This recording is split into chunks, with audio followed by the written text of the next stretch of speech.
दोस्तों नमस्ते। इस वीडियो में कहानी का शीर्षक है भ्रम। कहानी सुनो। वृजरानी की विदाई के पश्चात सुवामा का घर ऐसा सूना हो गया मानो पिंजरे से सुआ उड़ गया। वह इस घर का दीपक और शरीर की प्राण थी। घर वही है पर चारों ओर उदासी छाई हुई है। रहने वाले वे ही है पर सबके मुख मलिन और नेत्र ज्योतिहीन हो रहे हैं। वाटिका वही है पर ऋतु पतझड़ की है। विदाई के 1 मास पश्चात मुंशी संजीवन लाल भी तीर्थ यात्रा करने चले गए। धन संपत्ति सब प्रताप को सरमिपत कर दी। अपने संग मृगछाला, भगवत गीता और कुछ पुस्तकों के अतिरिक्त कुछ न ले गए। प्रतापचंद्र की प्रेमाकांक्षा बड़ी प्रबल थी पर इसके साथ ही उसे दमन की असीम शक्ति भी प्राप्त थी। घर की एक एक वस्तु उसे विरजन का स्मरण कराती रहती थी। यह विचार एक क्षण के लिए भी दूर न होता था, यदि विरजन मेरी होती तो ऐसे सुख से जीवन व्यतीत होता। परंतु विचार को वह हटाता रहता था। पढ़ने बैठता तो पुस्तक खुली रहती और ध्यान अन्यत्र जा पहुंचता। भोजन करने बैठता तो विरजन का चित्र नेत्रों में फिरने लगता। प्रेमाग्नि को दमन की शक्ति से दबाते दबाते उसकी अवस्था ऐसी हो गई मानो वर्षों का रोगी है। प्रेमियों को अपनी अभिलाषा पूरी होने की आशा हो या न हो, परंतु वे मन ही मन अपनी प्रेमिकाओं से मिलने का आनंद उठाते रहते हैं।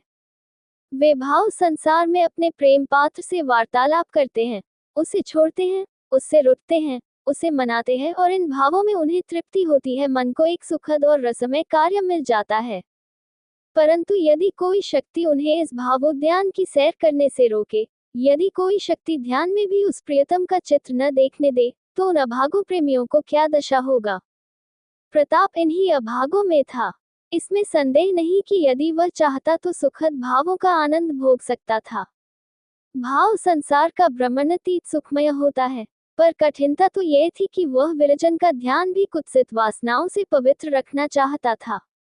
उसकी शिक्षा ऐसे पवित्र नियमों से हुई थी और उसे ऐसे पवित्रत्माओं और नीति परायण मनुष्यों की संगति से लाभ उठाने के अवसर मिले थे कि उसकी दृष्टि में विचार की पवित्रता की भी उतनी ही प्रतिष्ठा थी जितनी आचार की पवित्रता की।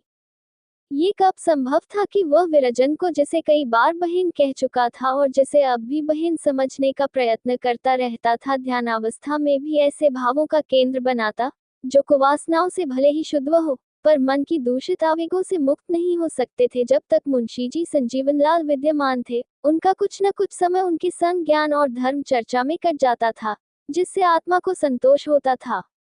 परंतु उनके चले जाने के पश्चात आत्म सुधार का यह अवसर भी जाता रहा। सुवामा उसे यो मलिन मन पाती तो उसे बहुत दुख होता। एक दिन उसने कहा, यदि तुम्हारा चित्त न लगता हो, प्रयाग चले जाओ, वहां शायद तुम्हारा जी लग जाए। यह विचार प्रताप के मन में भी कई बार उत्पन्न हुआ था, परंतु इस भय से कि माता को यहाँ अकेले रहने में कष्ट होगा, उसने इस पर कुछ ध्यान नहीं दिया था। माता का आदेश पाकर इरादा पक्का हो गया। यात्रा की तैयारियां करने लगा। प्रस्थान का दिन निश्चित हो गया। अब सुवामा की ये दशा है कि जब देखिए प्रताप को परदेश में रहने सहने की शिक्षाएं दे रही है। बेटा देखो, किसी से झगड़ा मत मोल लेना। झगड़ने की तुम्हारी वैसे भी आदत नहीं है, परंतु समझा देती हूँ। परदेश की बात है, फूंक फूंक कर पग धरना, खाने पीने में असंयम न करना। तुम्हारी यह बुरी आदत है कि जाड़ों में सायंकाल ही सो जाते हो, फिर कोई कितना ही बुलाए पर जागते ही नहीं। ये स्वभाव परदेश में भी बना रहे तो तुम्हें सांझ का भोजन काहे को मिलेगा। दिन को थोड़ी देर के लिए सो लिया करना।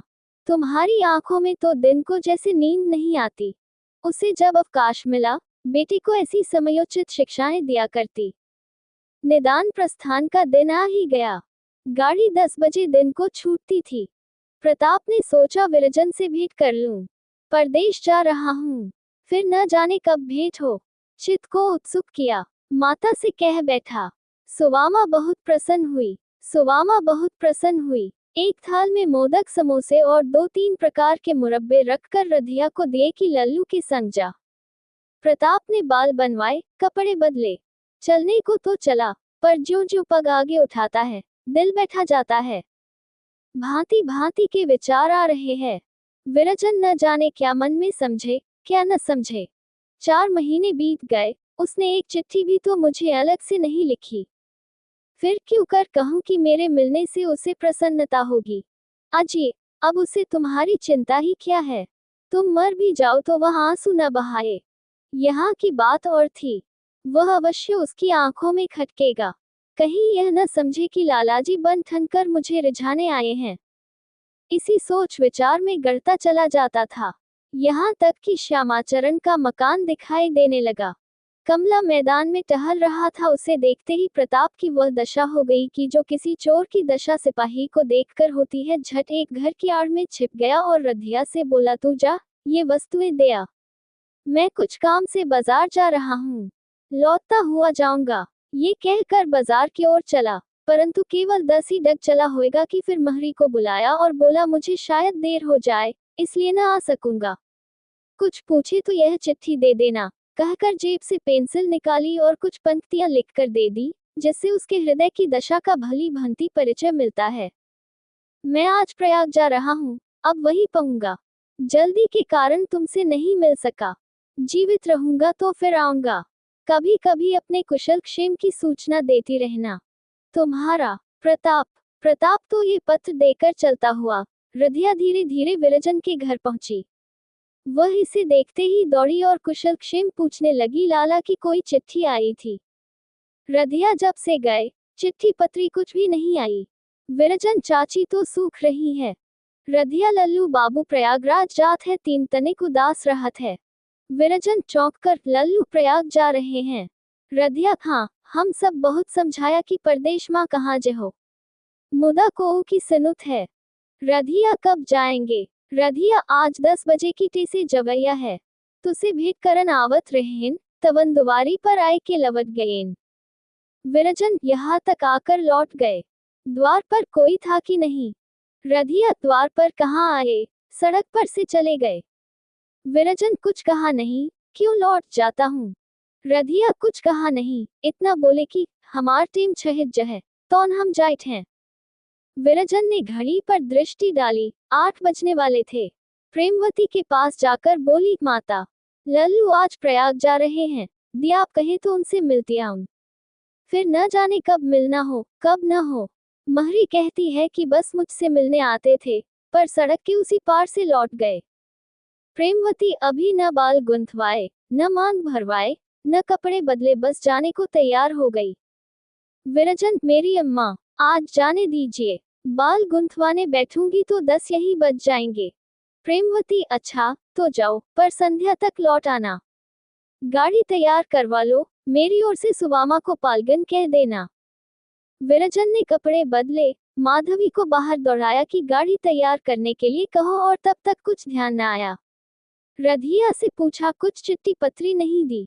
रधिया ने पत्र निकाल कर दे दिया। विरजन ने उसे हर्ष से लिया, परंतु उसे पढ़ते ही उसका मुख कुम्हला गया।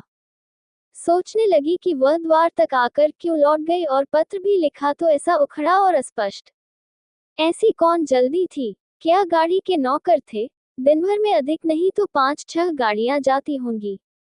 क्या मुझसे मिलने के लिए उन्हें 2 घंटों का विलंब भी असह्य हो गया। अवश्य इसमें कुछ न कुछ भेद है। मुझसे क्या अपराध हुआ। अचानक उसे उस संशय का ध्यान आया, जब वह अति व्याकुल हो प्रताप के पास गई थी और उसके मुख से निकला था, लल्लू मुझसे कैसे सहा जाएगा। विरजन को अब से पहले कई बार ध्यान आ चुका कि मेरा उस समय उस दशा में जाना बहुत अनुचित था, परंतु विश्वास हो गया कि मैं अवश्य लल्लू की दृष्टि से गिर गई। मेरा प्रेम और मन अब उनके चित्त में नहीं है।